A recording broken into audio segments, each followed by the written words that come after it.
राजभाषा अधिनियम के बारे में बताऊंगी।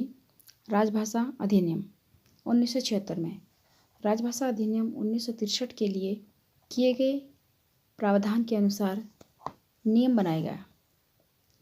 उन नियमों को राजभाषा नियम 1976 नाम देकर 28 जून 1976 को जारी किया गया।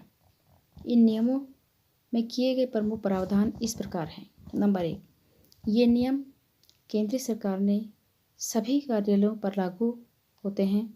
केंद्रीय सरकार द्वारा नियुक्त आयोग, समितियों, अभिकरण तथा केंद्रीय सरकार के स्वामित्व वाले या नियंत्रणाधीन नियम का कंपनी के कार्यालय आदि की भी केंद्रीय सरकार के कार्यालय की परिभाषा में आते हैं। नंबर 2, केंद्रीय सरकार के कार्यालयों से पत्र आदि हिंदी भाषी राज्यों की, जिन्हें क क्षेत्र के राज्य संघ राज्य कहा गया है, उत्तर प्रदेश, मध्य प्रदेश, राजस्थान, हरियाणा, हिमाचल प्रदेश राज्य और संघ राज्य दिल्ली है, या ऐसे राज्यों में किसी अन्य कार्यालय या व्यक्ति को हिंदी में भेजे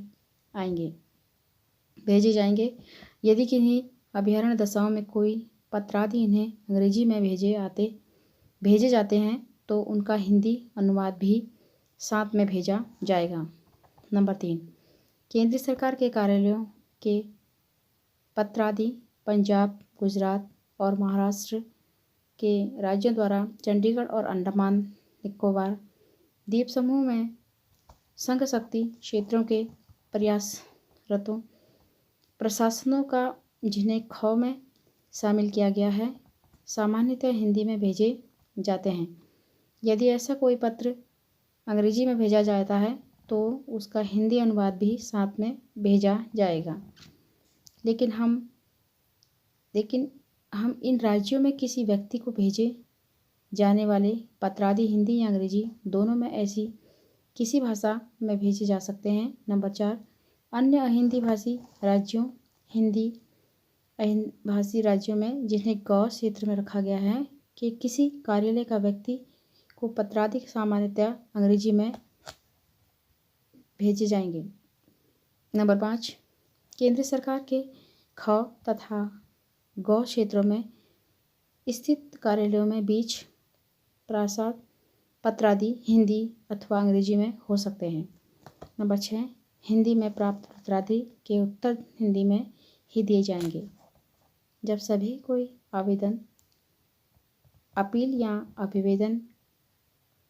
अभिवेदन हिंदी में किया जाए या उस पर हिंदी में हस्ताक्षर किए जाए तो उसका उत्तर हिंदी में ही दिया जाएगा।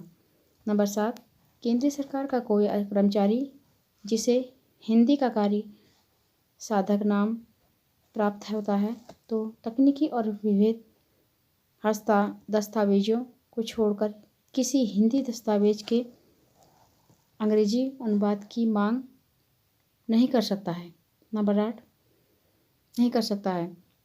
केंद्र सरकार के कार्यालयों से संबंधित सभी मैनुअल, संहिताएं और अन्य प्रक्रिया संबंधी साहित्य हिंदी और अंग्रेजी दोनों में द्विभाषिक रूप में तैयार किए जाएंगे। सभी फार्मों और रजिस्टरों में शीर्ष नाम पट, सूचना पट तथा स्टेशनरी आदि की अन्य बड़े हिंदी और अंग्रेजी में ही होते हैं। नंबर 8, प्रत्येक कार्यालय में प्रशासनिक प्रधान का यह उत्तरदायित्व होगा कि यह सुनिश्चित करे कि राजभाषा अधिनियम इन नियमों का समुचित रूप में अनुपालन किया जाता है।